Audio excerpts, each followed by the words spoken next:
नमस्कार मंडळी, अन्नपूर्णा खाद्य पाककृती या चॅनलमध्ये आपलं स्वागत आहे। आज आपण कॉर्न पॅटीस घरच्या घरी कसे बनवायचे ते पाहणार आहोत। चला तर आपण या रेसिपीचं साहित्य बघून घेऊया। त्यासाठी लागणारं साहित्य, इकडे मी ब्रेडचे स्लाइड्स घेतलेले आहेत 3, उकडलेले मक्याचे दाणे घेतलेले आहेत, बटाटे 4 उकडून घेतलेले आहेत, आलं लसूण पेस्ट घेतलेली आहे, चिली फ्लेक्स, ऑरिगॅनो, 2 चमचे कॉर्नफ्लॉवरचं पीठ घेतलेलं आहे, 1 चमचा धने पावडर, कोथिंबीर आणि चवीनुसार मीठ घेतलेलं आहे।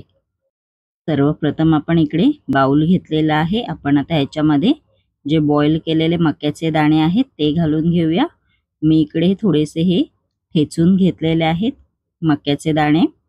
मग त्यानंतर आपण ह्याच्यामध्ये आता उकडलेला बटाटा किसून घेणार आहोत। तुम्ही मॅश पण करू शकता। असा बटाटा किसून घ्यायचा आहे।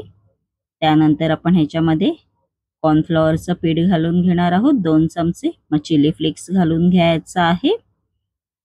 त्यानंतर कोथिंबीर घालून घ्यायची आहे। मग धणे पावडर घालून घ्यायची आहे। मग ऑरिगॅनो घालून घ्यायचा आहे। आलं लसूण पेस्ट घालून घ्यायची आहे।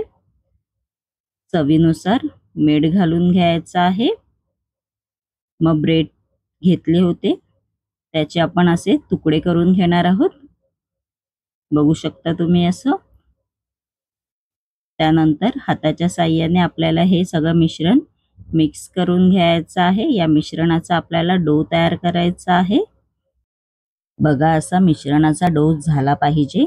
मी इकडे पाण्याचा वापर अजिबात नाही केलेला आहे। त्यानंतर आपण असं हाताला तेल लावून घ्यायचं आहे। मग असे छोटे छोटे बॉल्स करून घ्यायचे आहेत, बघू शकता।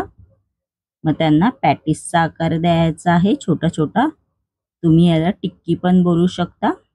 इकडे मी तेल गरम करायला आधीच ठेवलेलं, आपलं तेल चांगलं गरम झालेलं आहे, बघू शकता तुम्ही।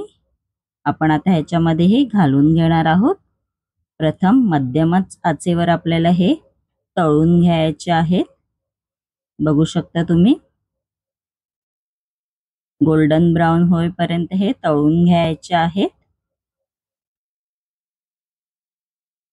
तुम्ही हे पुदिन्याची चटणी किंवा टोमॅटो केचप याच्याबरोबर पण खाऊ शकता। पावसाळ्यात ही नक्की ट्राय करा रेसिपी। आपले कॉर्न पॅटीस तयार झालेले आहेत, बघू शकता तुम्ही।